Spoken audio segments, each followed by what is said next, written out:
Kenapa sih gue minta? Karena sejujurnya gue lagi suka sama idol K-pop yang baru aja lahir. Nggak baru-baru banget sih, kayaknya baru 500 hari debut. Yaitu keren.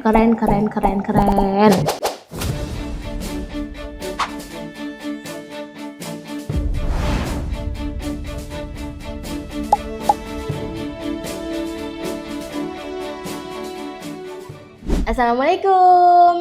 Balik lagi sama gue Nurul di 5 fakta yang udah pasti kalian tahu.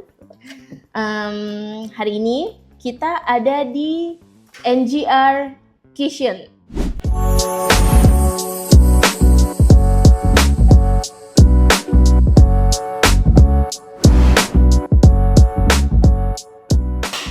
Nah, hari ini gue minta sendiri tema sama Jaka itu tema tentang K-pop. Kenapa sih gue minta? Karena sejujurnya gue lagi suka sama idol K-pop yang baru aja lahir. Nggak baru-baru banget sih, kayaknya baru 500 hari debut. Yaitu Zodiac. 지금 이 순간 어딜 like remember 준비된 wonder time I wanna make you mine 이 무대 속에 burning my music 매 순간 더 빠져들어 Let us save for the days to come Take me back to this special time 기억해 우리만의 heyday heyday heyday Kalau gue pribadi, gue lagi stand atau ngikutin perjalanan karir mereka. Seru sih karena memang idol masih baru lahir dari agensi yang mungkin memang kecil, tapi berjuangnya itu sama, kalau dari idol sama fansnya tuh sama-sama gitu. Jadi kayak gila, gue lagi suka banget. Padahal selama ini gue nggak pernah tuh yang namanya, belum pernah stand di idol K-pop yang lain. Baru sih kali ini. Makanya gue pengen minta sama Jaka, ayo dong cariin tentang fakta K-pop tuh kayak gimana sih. Yang sama kayak gue, baru stand kali ini sama idol. Yuk, gue bacain 5 fakta tentang K-pop. Yang pertama. Jadi, K-pop ini singkatan dari Korean Pop. Merujuk pada genre musik pop yang berasal dari Korea Selatan. Dan ini bukan hanya genre musik gitu. Di sini telah berkembang menjadi fenomena global yang mencakup tarian, mode, subkultur, dan penggemar yang berdedikasi di seluruh dunia. Iya kan? Sama kayak gue. Kayaknya tuh oke banget lah kita perjuangin. Dengan ritme yang menarik, produksi musik yang canggih, koreografi yang rumit, dan video musik yang penuh warna.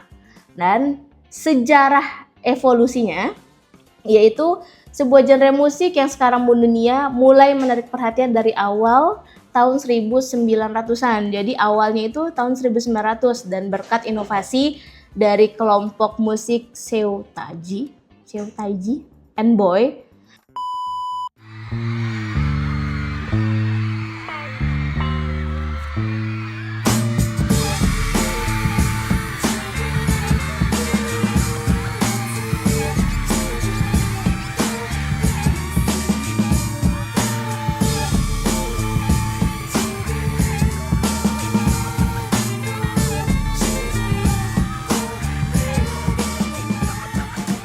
Kelompok ini terkenal karena berhasil menggabungkan elemen hip hop, rock, dan R&B ke dalam musik pop tradisional Korea. Dan di sini membuka jalan bagi sebuah revolusi musikal mereka, dan tidak hanya memperkenalkan suara baru yang segar, tapi juga memperlihatkan bagaimana musik bisa cukup berevolusi di industri musik Korea. Dan era keemasan K-pop itu dimulai dari 1900 sampai tahun 2000-an. Jadi di saat dunia musik disajikan dengan kemunculan boy band and girl band yang membawa energi yang baru. Seperti HOT menjadi salah satu boy band pionir, dan SES itu pionirnya untuk girl band. Nah, jadi di sini mereka menawarkan harmoni vokal yang manis dan citra yang bersih dan polos. Serta dan Boa sebagai solois, jadi membawa pengaruh K-pop ke tingkat internasional dan menunjukkan bahwa artis Korea dapat sukses di pasar global. Dan perkembangan berikutnya di industri K-pop ditandai dengan kemunculan grup seperti EXO, BTS, Blackpink, dan Twice di panggung global. Ya, ini mah Suju. Ini mah memang apa ya? Apa ini? Ini memang suhu-suhunya K-pop. Gimana tuh lagunya? Suhu-suhunya K-pop. Banyak kan kalau Blackpink mah. Let's get this love. Ya. Pokoknya kayak gitu. Jadi kalau gue tuh suka ngedengerin aja, tapi enggak yang stand di grup K-popnya gitu. Tapi kalau ngedengerin tuh suka, karena memang lagunya enak-enak banget. Jadi kesuksesan ini bukan hanya tentang musik yang menarik, tapi juga tentang bagaimana grup-grup ini berhasil memanfaatkan media sosial dan platform digital untuk berinteraksi dengan penggemar secara global. Kalau sekarang kan banyak ya kayak grup live, apalagi medianya udah luas banget kan, live Instagram, live YouTube, live TikTok gitu. Jadi memang buat menjangkaunya pasti jauh lebih luas saat ini. Ini menandai transformasinya K-pop menjadi fenomena global dengan daya tarik yang melintasi batas budaya, bahasa, dan membuktikan bahwa musik adalah bahasa universal yang menyatukan orang-orang dari seluruh dunia. Dan fakta yang kedua. Jadi dalam industri K-pop, sistem pelatihan merupakan salah satu aspek yang paling menonjol dan unik. Calon bintang atau trainee memasuki dunia hiburan dengan harapan suatu hari nanti akan melakukan debut sebagai bagian dari grup idol atau sebagai artis solo. Namun, perjalanan menuju puncak nggak mudah. Mereka harus melewati proses seleksi yang sangat ketat untuk menjadi trainee di agensi terkenal seperti SM Entertainment, YG Entertainment, JYP Entertainment. Nah, kalau Zodiac itu dari Jesco Entertainment, yang semuanya memiliki reputasi global dalam menciptakan dan mengelola beberapa nama terbesar di dunia K-pop. Jadi setelah mereka diterima, di trainee, memulai jadwal pelatihan yang intensif dan serba bisa. Mereka belajar nari, vokal, rap. Mereka harus serba bisa, mungkin bisa make up juga kali ya. Pelatihan intensif dan serba bisa. Jadi program ini mencakup pelajaran menyanyi di mana mereka mengasah kemampuan vokal. Kayak belajar bahasa juga deh mereka. Vokal, teknik bernyanyi dan beragam, kadang bahkan menciptakan warna musik unik mereka sendiri. Iya sih. Keren sih. Mereka harus serba bisa. Jadi selain itu, pelajaran acting diberikan untuk membantu mereka dalam mengekspresikan berbagai emosi yang sangat penting untuk video musik dan penampilan di atas panggung, serta kemungkinan karir acting di masa depan. Emang banyak sih ya, kayak apa ya sekarang? Oh, Astro, boyband Astro, Cha Eun-woo, itu kan dari boyband sekarang kayaknya acting juga. Itu mungkin iya. Iya, Siwon, legendnya K-pop. Siwon yang darinya Suju sekarang aktor juga. Jadi memang di trainee ini mereka bukan cuman diajarin untuk vokal, menari, bahasa, tapi memang semuanya acting juga mereka di trainee itu diasah. Jadi agensi seperti SM ini, SM atau yang lainnya tidak hanya berperan dalam pelatihan tetapi juga dalam produksi musik, konseptualisasi image artis dan strategi promosinya. Dan mereka menginvestasikan sumber daya yang signifikan dalam setiap aspek karir artisnya kayak gitu. Dan dari pemilihan lagu, produksi video musik, hingga pemasaran dan promosi global. Jadi agensi bertindak sehingga membimbing dan mengelola karir seringkali memiliki kata terakhir dalam keputusan penting yang berkaitan dengan artis mereka. Jadi dalam trainee ini sebenarnya mereka belum tentu langsung bisa masuk idol ya. Jadi trainee ini prosesnya panjang. Trainee itu ada yang memang cuma 1 tahun, ada yang bisa sampai 2 tahun lebih, ada yang 3 tahun. Ya kalau misalkan memang menurut mereka oke, bisa mereka masuk atau jadi idol. Kalau memang enggak, trainee atau mungkin dialihinnya mungkin ke acting seperti itu. Jadi enggak, trainee itu kadang enggak selalu lolos jadi idol. Jadi yang memang udah trainee dan lolos jadi idol berarti kuat, bagus, hebat. Yang enggak juga hebat, mungkin hanya kurang beruntung. Dan yang fakta yang ketiga adalah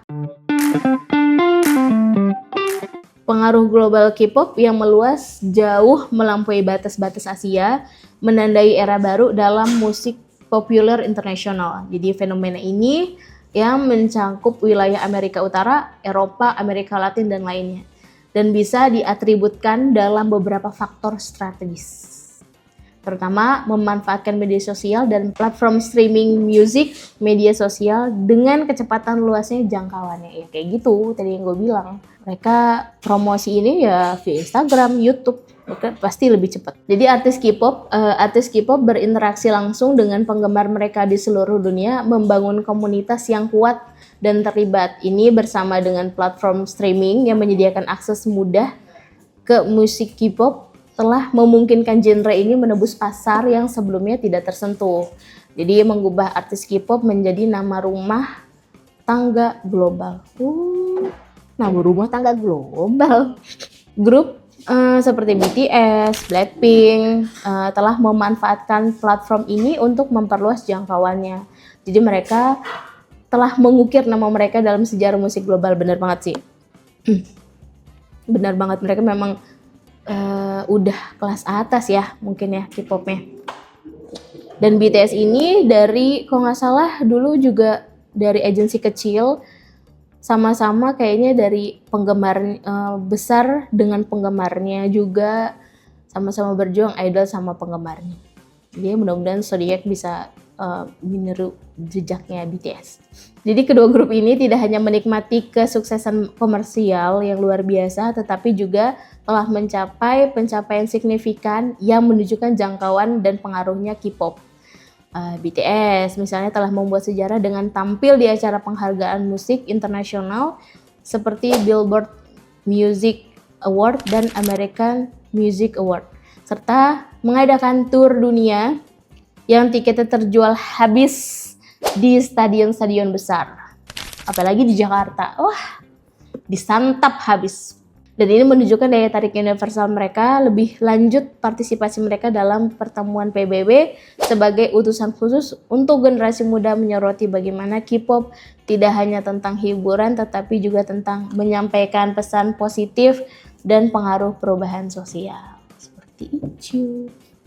Kalau Blackpink di sini telah meraih kesuksesannya yang fenomenal, memecahkan rekor YouTube untuk video musik yang paling cepat ditonton dan memiliki basis penggemar yang luas di berbagai belahan dunia. Penampilan mereka di festival musik terkemuka seperti Coachella tidak hanya menandai momen penting bagi grup tersebut, tetapi juga untuk industri K-pop secara keseluruhan, menunjukkan bahwa musik K-pop dapat bersinar di panggung global bersama genre musik lainnya. Keren. Yang keempat, komunitas penggemar K-pop yang dikenal dengan dedikasi dan antusiasmenya mereka memainkan peran krusial dalam kesuksesan global genre ini. Jadi aktivitas mereka melampaui sekedar mendengarkan musik, mereka terlibat dalam berbagai kegiatan untuk menunjukkan dukungan mereka kepada artis favorit mereka, yang pada gilirannya membantu meningkatkan visibilitas dan popularitas K-pop di seluruh dunia. Jadi streaming musik menjadi salah satu cara utama penggemar berkontribusi dalam kesuksesan artis mereka. Dengan tujuan meningkatnya peringkat lagu di tangga lagu music dan platform streaming, ini bukan hanya tentang mendengarkan lagu berulang kali, ini adalah upaya terorganisir dengan streaming party yang direncanakan di mana penggemar di seluruh dunia bersinkronisasi untuk streaming lagu secara massal. Dan di sini bukan cuman streaming lagu, kayak pembelian merchandise juga merupakan aspek penting. Beli albumnya itu juga penting. Jadi kayak penggemar biasanya ngumpulin nih kayak dijual album berserta kayak foto-fotonya, atau misalkan ada event apapun biasanya fans atau fandomnya itu udah pasti ada kontribusinya untuk itu udah pasti. Kayak pakaian, poster, atau koleksi edisi barang terbatas, itu udah pasti cara fans untuk berkontribusi dengan idolnya. Dan di sini menghadiri konser adalah puncak dari pengalaman penggemar K-pop, di mana mereka tidak hanya mendapatkan kesempatan untuk melihat artisnya secara langsung, tetapi juga menjadi bagian dari suasana yang energik, mendukung bersama ribuan penggemar lain yang berpikiran sama. Dan di konser K-pop seringkali dari sekedar pertunjukan musik, mereka adalah perayaan komunitas dan koneksi yang mendalam antara artis dan penggemar.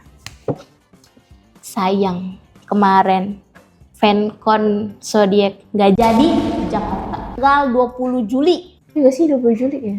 20 Juli nggak jadi. Nggak tahu kenapa. Kapan bisa lagi ya? Jadi pengen banget sih kalau misalkan ada konser fancon lagi Zodiac, please lah ada di Jakarta lah.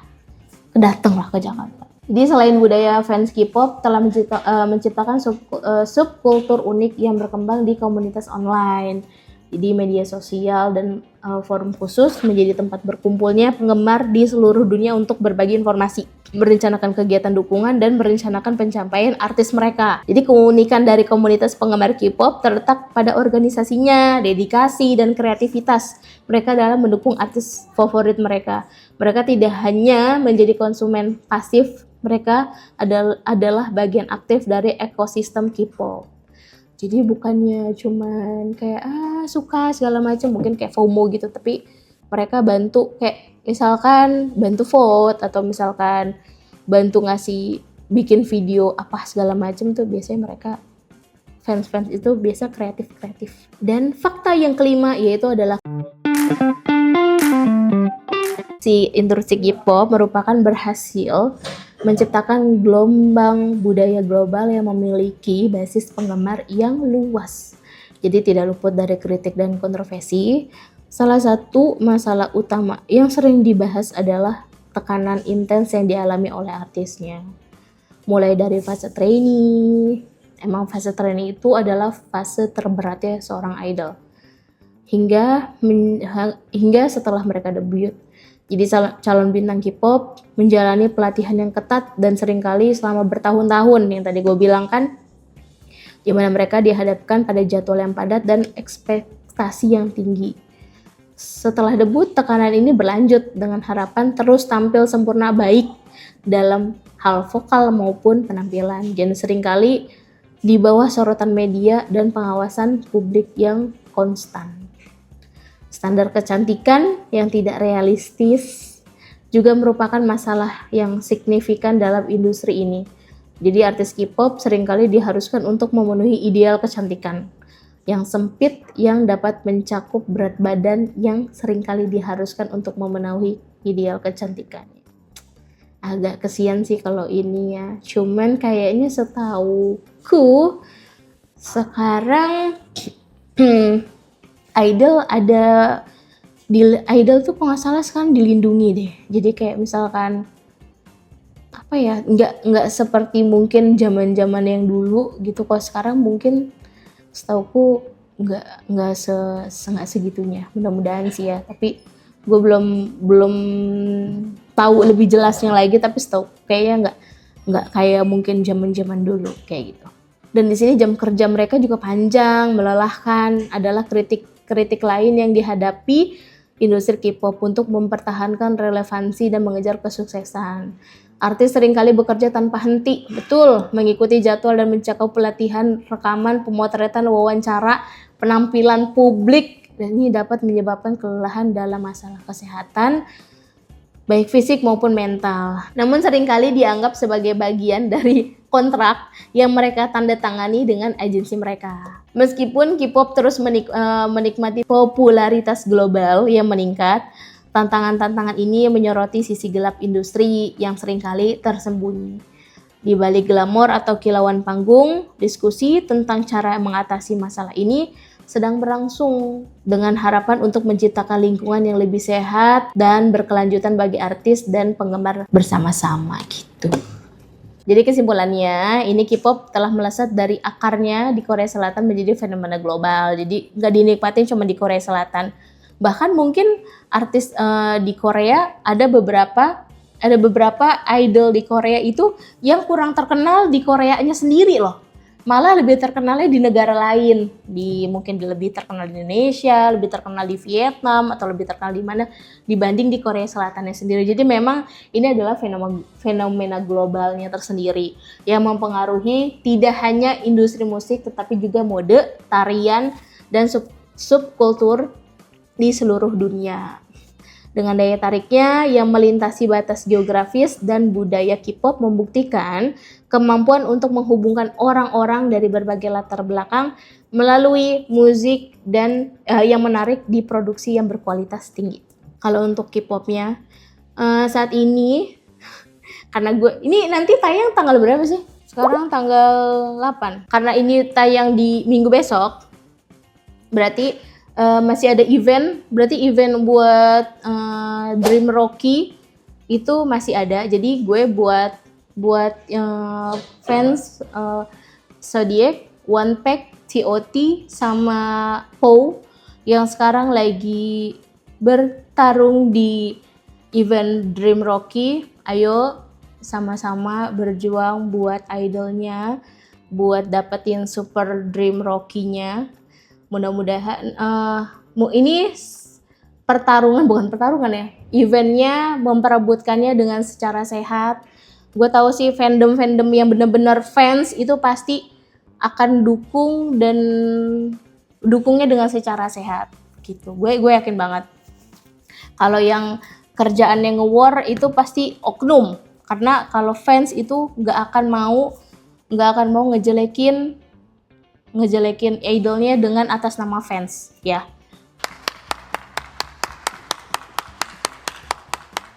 Pokoknya untuk Zodiac, untuk Soblis, untuk One Pack, fansnya One Pack, COT sama POW, semangat untuk dukung idol kalian masing-masing. Mudah-mudahan ada kabar baik. Karena gue Soblis, jadi gue berharap Zodiac yang menang. Kalau misalkan yang lain pasti berharap kalian yang menang. Itu nggak ada masalah. Untuk segmen gue, ini yang kelima ya. Ini yang kelima dan nggak terakhir sih. Untuk season ini habis. Yeay. Gue memang sengaja penutupan gue pengen K-pop karena gue pengen ngomong tentang ini. Gue pengen yang dengerin di sini, mudah-mudahan ada yang dengerin penggemarnya Zodiac atau penggemar yang lain. Please dukung idol kalian di event yang memang sekarang lagi berlangsung, gitu aja ya. Tunggu konten gue selanjutnya. Yang belum nonton di konten sebelumnya nonton lagi. Gue pengen sih sebenarnya minggu depan gue pengennya horor lagi sih. Setuju nggak kalian horor lagi? Kalian setuju nggak kalau horor lagi? Kita kerjain Zaka cari konten horor, ya gak? Oke? Thank you for watching. Tunggu konten gue selanjutnya. Terima kasih udah nonton. Bye-bye. Assalamualaikum. Menggabungkan. Salah. Disajikan dengan kemunculan boy-boy. Bocah.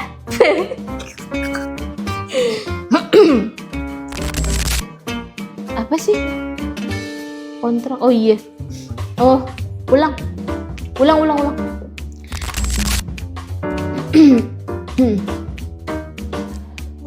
Batuk sekali nih. Radang temen gue nggak bisa. Panjang bun. Panjang loh ini. Lihatlah.